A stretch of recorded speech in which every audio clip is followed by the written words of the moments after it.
Halo, aku Naomi, salah satu orang yang suka berpikir sebelum tidur.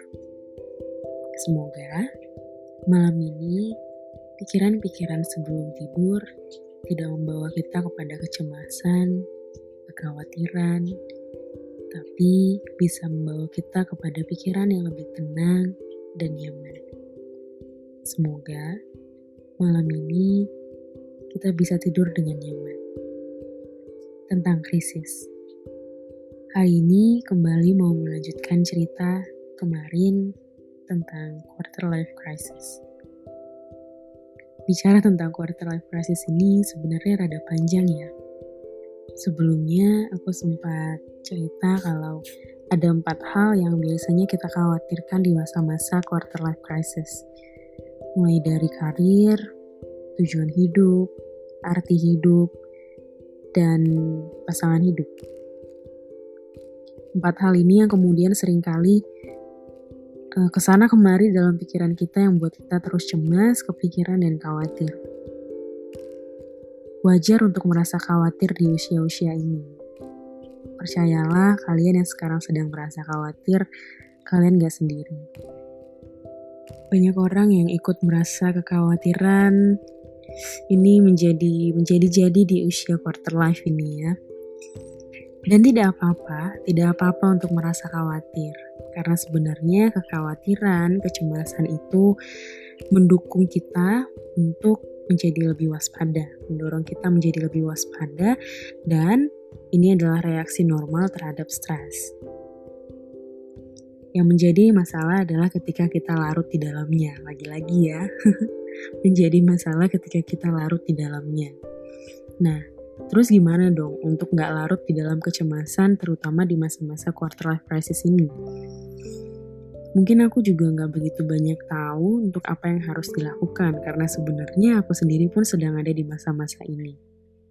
Tapi ya, percayalah, kekhawatiran tidak akan menambah sehasta pun dalam hidupmu.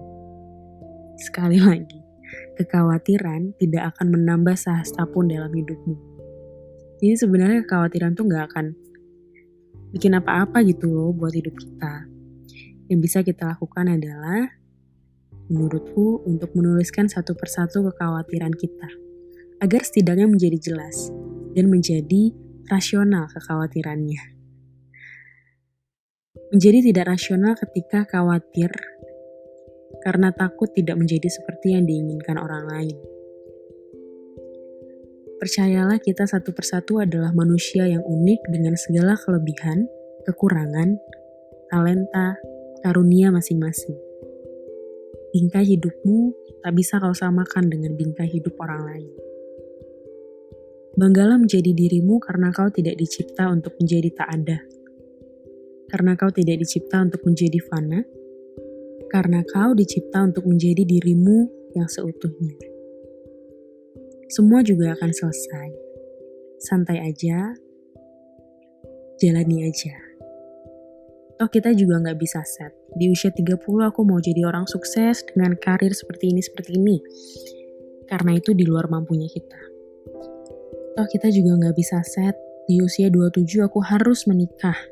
Karena itu di luar mampunya kita. Toh kita juga gak bisa set.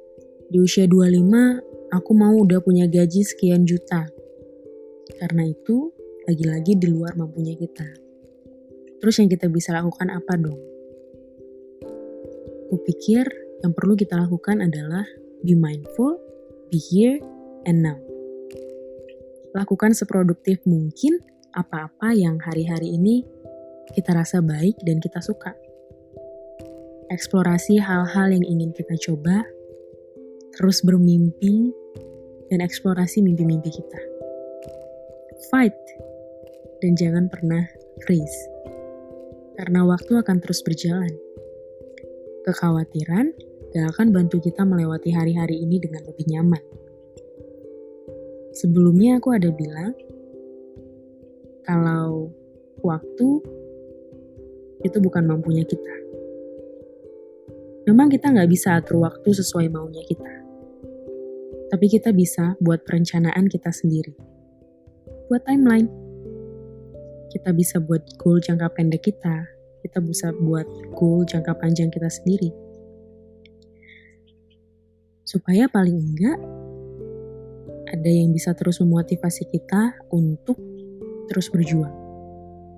Supaya paling tidak mimpi-mimpi kita berasal dari diri kita sendiri dan bukan berasal dari orang lain yang kita lihat lebih dari kita. Waktu kita merasa khawatir di usia quarter life ini, kupikir penting untuk cari tahu dan gali lebih dalam tentang kekhawatiran kita. Tuliskan satu persatu kekhawatiran kita. Agar semuanya itu jadi jelas dan semuanya itu jadi rasional. Kadang-kadang kalau hanya terus dipikirkan, kita mulai mengkhawatirkan hal-hal yang sebenarnya udah gak masuk akal. Jadi, tuliskan saja satu persatu apa yang sebenarnya buat kita khawatir. Dan gali, apakah benar kita khawatir sebatas tentang dengan siapa aku akan menjalani hidupku nanti seumur hidupku? Atau kita khawatir karena keluarga yang sudah mewanti-wanti? Apakah benar kita khawatir tentang sebatas mau jadi apa aku nanti? Atau kita khawatir karena ingin dianggap ada? Apakah benar kita khawatir tentang apa tujuan hidupku nanti? Aku harus jadi orang seperti apa? Atau sebenarnya kita khawatir karena melihat orang lain yang sudah mencapai titik tertentu. Penting untuk kita terus menggali asal-muasal kekhawatiran kita supaya kita nggak terjebak di dalam isu-isu yang sebenarnya tidak penting. Misalnya, contoh sederhananya, merasa penting untuk punya pasangan di usia sekarang. Ketika digali, ternyata karena keluarga yang sudah mewanti-wanti. Coba kita pikir sama-sama, apakah ini menjadi satu garis lurus yang berarti ketika kita menikah karena disuruh keluarga? Toh yang menjalani pernikahan nanti kan kita. Tentu bukan itu yang menjadi poin utama pemikiran. Ya nggak sih? Ya itu contoh sederhananya. Demikian juga dengan karir dan yang lainnya. Nah, banyak orang yang kemudian jatuh dalam kecemasan berlebih waktu berada dalam masa-masa quarter life crisis. Kalau katanya Garland, banyak klien-kliennya dia itu merasa di usia-usia pertengahan 20 ini merasa tidak puas karena mereka terexposure dengan begitu banyak better option yang bisa dilihat di social media. Sehingga mereka kemudian merasa tidak puas dengan apa yang mereka udah capai saat ini. Apakah kalian juga merasakan hal yang sama dengan klien-kliennya Garland? Kadang-kadang aku sering merasakan hal ini sih. Karena melihat begitu banyak peluang dan begitu banyak orang yang berhasil melalui peluang-peluang itu, kayak, harusnya aku bisa ya jadi kayak gini. Coba aku dulu begini. Mungkin sekarang gak jadi kayak begini. Ya hal-hal semacam itu. Bahkan sampai ada yang juga mengatakan di usia-usia ini dengan begitu banyaknya stresor dan pressure, kemudian berkata, aku gak lagi mempercayai kemampuanku. Dan aku takut orang-orang menolak aku karena aku gak bisa ngelakuin apa-apa. Apakah ada yang kemudian merasa seperti ini, teman-teman? Kecemasan kita itu sebenarnya bisa berakar dari apa-apa yang kita lalui jauh sebelumnya. Dan biasanya berakar dari masa-masa kecil kita. Kecemasan kita itu biasanya berakar dari apa-apa yang ada di dalam subconscious mind kita. Subconscious mind itu terbentuk dari jauh sebelum usia kita sekarang. Jadi penting untuk tahu sebenarnya akar kecemasan kita di quarter life crisis ini apa sih sebenarnya. Mungkin spesifik tentang cemas kita bisa bahas nanti ya, dan subconscious mind.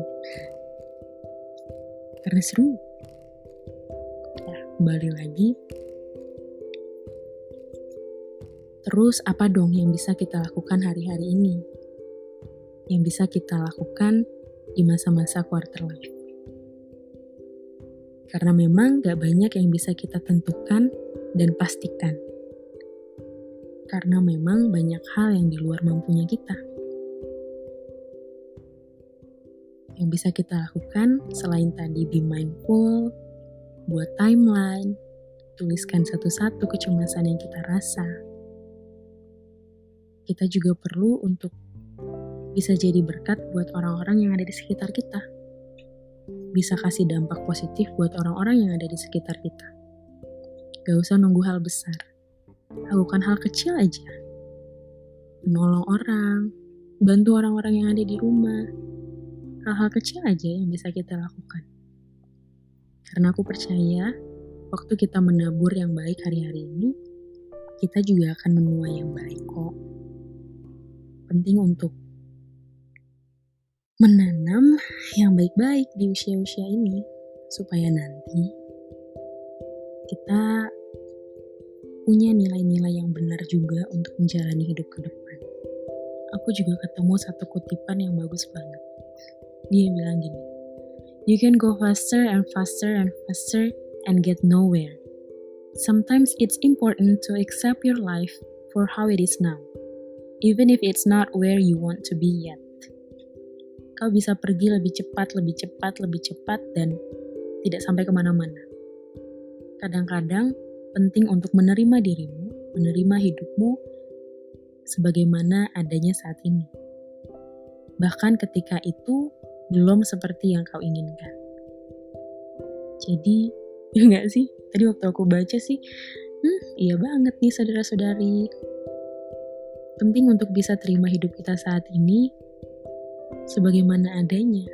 Walaupun ini belum seperti yang kita inginkan, tapi at least terima dulu. Dan bersyukur untuk keadaan saat ini. Dan bersyukur untuk ada di proses ini. Karena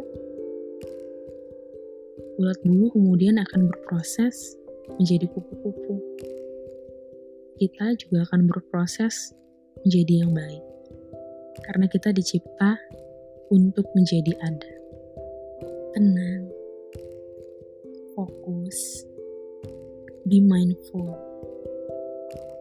Nikmati proses yang ada sekarang karena ini gak akan membohongi hasil. Tetap bermimpi, eksplorasi mimpi, dan tetap fight. Tetap punya pengharapan dan jalani dengan sebaik-baiknya. Kupikir itu aja ceritaku hari ini. Semoga teman-teman juga bisa terus semangat. Semoga yang dulu pernah mengalami krisis, yang sekarang sedang mengalami krisis, atau nanti akan mengalami krisis, semua bisa tetap menghadapinya dengan tenang, penuh harapan, dan tetap rasional. Semoga malam ini kita bisa tidur dengan nyaman. Selamat tidur.